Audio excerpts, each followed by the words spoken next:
கிறிஸ்துவுக்குள்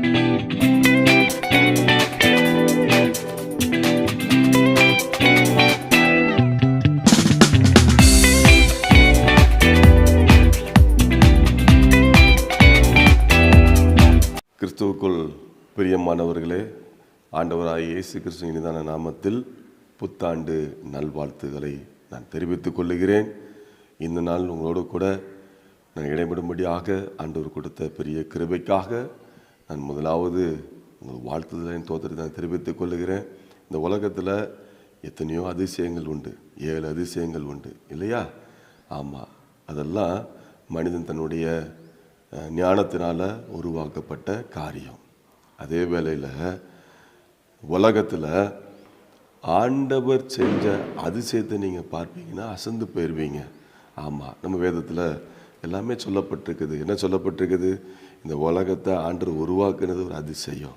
வானம், பூமி, சூரியன், சந்திரன், நட்சத்திரங்கள், சமுத்திரம் எல்லாம் ஒரு அதிசயம் இல்லையா? சமுத்திரத்தை வேதத்தை குறித்து என்ன சொல்லப்பட்டிருக்குது? இம்மட்டு வா, மிஞ்சி வராத. இதெல்லாம் ஒரு பெரிய ஆண்டவருடைய அதிசயமான படைப்புகள். பிரியமானவர்களே, ஆண்டவர் அவருடைய சாயலில் நம்ம என்ன பண்ணியிருக்கார்? உருவாக்கி இருக்கிறார். எவ்வளோ பெரிய அதிசயம் பார்த்தீங்களா? ஆமாம், இந்த புதிய வருஷத்தில் நீங்கள் பயத்தோடு கவலையோடு இருக்கிறீங்களா? பயப்படாதீங்க. மிகப்பெரிய அதிசயத்தை ஆண்டவர் வேதத்தில் அநேக காரியங்களை எடுத்து சொல்லியிருக்கிறார். ஆமாம், ஆகவே உங்களுடைய பயங்கள் நீங்கும்படியாக, உங்களுடைய கவலைகள் நீங்கும்படியாக ஆண்டவர் ஒரு ஆசீர்வாதமான ஒரு வாக்குத்தத்தத்தை கொடுத்திருக்கிறார். வேதத்தில் சொல்லப்பட்ட எல்லா வார்த்தைகளும் நல்ல அருமையான வாக்குத்தத்தங்கள் தான். அதே வேளை நம்முடைய விசுவாச நம்பிக்கை அதிகமாகுவதற்காக, விருத்தி அடைவதற்காக ஒரு ஆசீர்வாதமான ஒரு வார்த்தையை நான் உங்களுக்கு சொல்லிக் கொடுக்கிறேன்.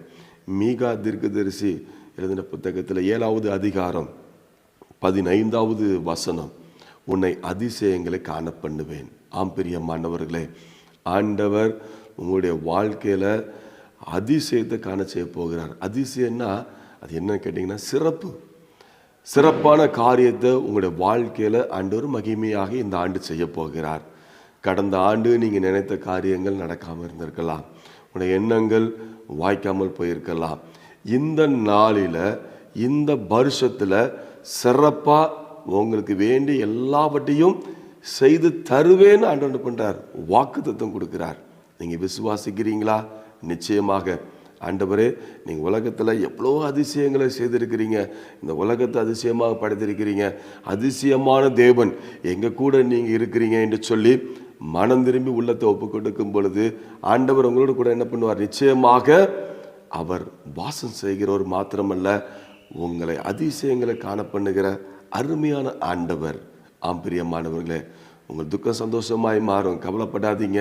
உங்களுடைய காரியங்கள், உள்ளத்திற்கு எண்ணங்கள், வாஞ்சங்கள் எல்லாவற்றையும் ஆண்டவர் நிறைவேற்றி தர வல்லமுள்ள தேவனாக இருக்கிறார். வாக்குத்தத்தம் கொடுத்திருக்கிறார், உன்னை அதிசயங்களை காணப்படுவேன்னு சொல்லி நாம் ஜெபிக்கலாமா? அன்பின் பரலோக பிதாவே, நன்றியோடு உம்மை ஸ்தோத்திரிக்க துதிக்கிறையா. உங்களுடைய வார்த்தைகளை கேட்டுக்கொண்டிருக்கிற அருமையான பிள்ளைகளுடைய வாழ்க்கையில் நீங்கள் அற்புதத்தையும் அதிசயத்தையும் செய்ய வல்லமுள்ள தேவனாக இருக்கிறபடியாக நம்ம ஸ்தோத்திரிக்க துதிக்கிறையா. ஆண்டவரே, இந்த வருடம் முழுவதும் அருமையான பிள்ளைகளை பலப்படுத்துங்க, பாதுகாத்து கொள்ளுங்க. அவங்களுடைய காரியங்கள்லாம் ஜெயமாக நடத்தி தாங்கப்பா. கடன் பிரச்சனைகள் மறையட்டும், கஷ்டங்கள் விலகட்டும், போராட்டங்கள் இல்லாதபடி ஆண்டவரே கர்த்தர் தெய்வீக சமாதானத்தின் சந்தோஷம் ஒரு நிரப்பும்படி நான் ஜெபிக்கிறேன். உமக்கே மகிமை. இயேசுவின் நாமத்தில் நான் வாழ்த்தி ஜெபிக்கிறேன் நல்ல பிதாவே. ஆமென். God bless you.